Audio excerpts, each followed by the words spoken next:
सभी पत्रकार बंधुओं को नमस्कार। आज सीबीआई की हीरक जयंती के मौके पर भारत के प्रधानमंत्री आदरणीय नरेंद्र मोदी जी ने सीबीआई के बखान में बड़े बड़े कसीदे पढ़े,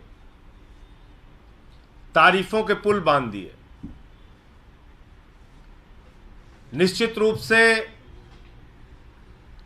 ऐसे मौके पर यह सोचना जरूरी है कि भारत के प्रधानमंत्री सीबीआई की जो तारीफ कर रहे हैं, वास्तव में उसकी कार्यशैली के कारण तारीफ कर रहे हैं या सीबीआई प्रधानमंत्री जी के जेब की संस्था बन चुकी है, इसके कारण तारीफ कर रहे हैं। इस तारीफ के पीछे कारण क्या है?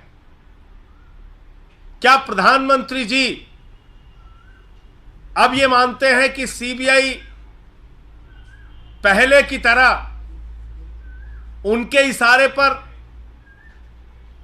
उनके कठपुतली की तरह काम कर रही है, इसके कारण तारीफ कर रहे हैं या उसकी कार्यशैली की वजह से तारीफ कर रहे हैं?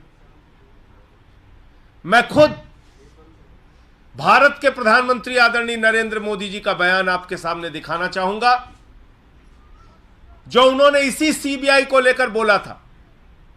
और कब बोला था? जब वो गुजरात के मुख्यमंत्री थे। सुनिए उन्होंने क्या कहा था सीबीआई को। देश के मौजूदा प्रधानमंत्री आदरणीय नरेंद्र मोदी जी ने गुजरात के मुख्यमंत्री रहते हुए कहा था कि CBI Congress bureau of investigation है, उनकी सरकार के खिलाफ चल रही सारी साजिशों का सबसे बड़ा औजार है सीबीआई। सुनिए। आए दिन इस सरकार को तबाह करने के लिए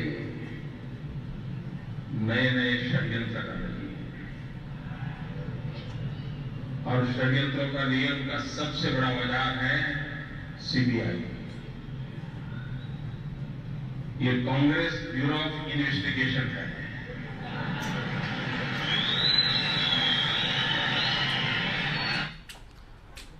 तो ये प्रधानमंत्री जी का वक्तव्य आपने सुना। तो अब प्रधानमंत्री जी को यह बताना चाहिए कि जो कांग्रेस ब्यूरो ऑफ इन्वेस्टिगेशन है, सीबीआई, जो उन्होंने खुद कहा था कि उनकी सरकार को तबाह करने के लिए, उनकी सरकार के खिलाफ षड्यंत्र के सबसे बड़े औजार के रूप में सीबीआई का इस्तेमाल किया जा रहा है, उस समय माननीय सर्वोच्च न्यायालय ने भी कहा था सीबीआई सरकार का तोता बन गया है।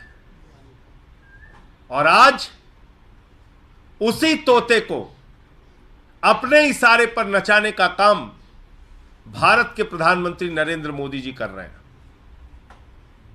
और यह बात मैं इसलिए भी कहना चाहता हूं कि जब से सीबीआई का गठन हुआ तब से लेकर आज तक एक उदाहरण आपको नहीं मिलेगा, एक उदाहरण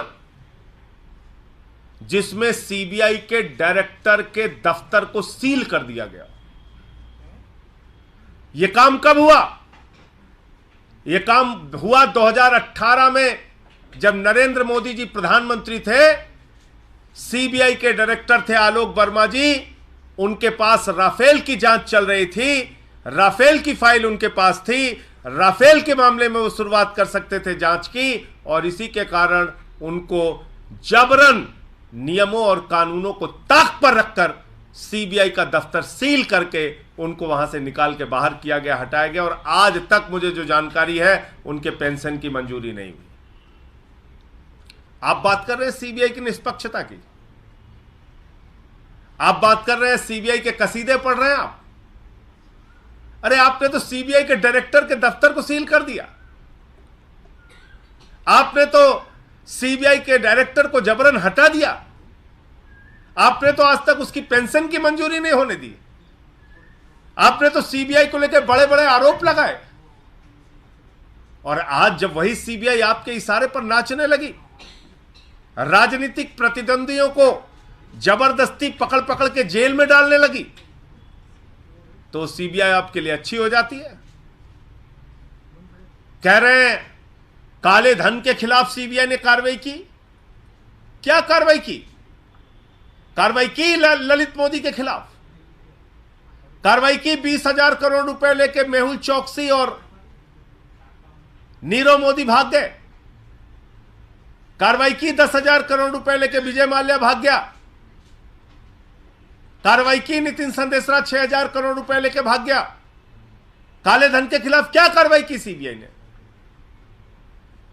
नरेंद्र मोदी जी के मित्र अडानी ने मॉरिशस में एक पते पर 6 कंपनी खोलकर 42,000 करोड़ रुपए काला धन अपनी कंपनियों में हिंदुस्तान के अंदर लगाया। कोई कार्रवाई की सीबीआई ने? सीबीआई ने किस पे कार्रवाई की?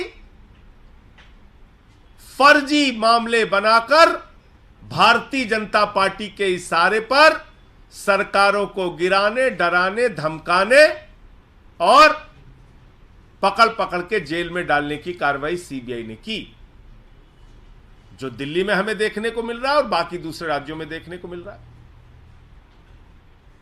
तो इसलिए मैं समझता हूं कि प्रधानमंत्री जी ने सीबीआई के बारे में जो तारीफ के पुल बांधे हैं, दरअसल प्रधानमंत्री जी उसी प्रकार से सीबीआई का इस्तेमाल कर रहे हैं जो सुप्रीम कोर्ट ने टिप्पणी की थी कि सीबीआई सरकार का तोता है। उसी तोते को अपने इशारे पर नचाने का काम भारत के प्रधानमंत्री आदरणीय नरेंद्र मोदी जी कर रहे हैं। मुझे इतनी ही बात करनी थी, और आपके कोई प्रश्न हो, जो जानकारी मिली है मनीष सिसोदिया जी के मामले में उनकी न्यायिक हिरासत बढ़ा दी गई है। वो एक कानूनी प्रक्रिया होती है, तो वो फैसला भी आज हुआ है कोर्ट के द्वारा। आपके कोई प्रश्न हो आप पूछ सकते हैं।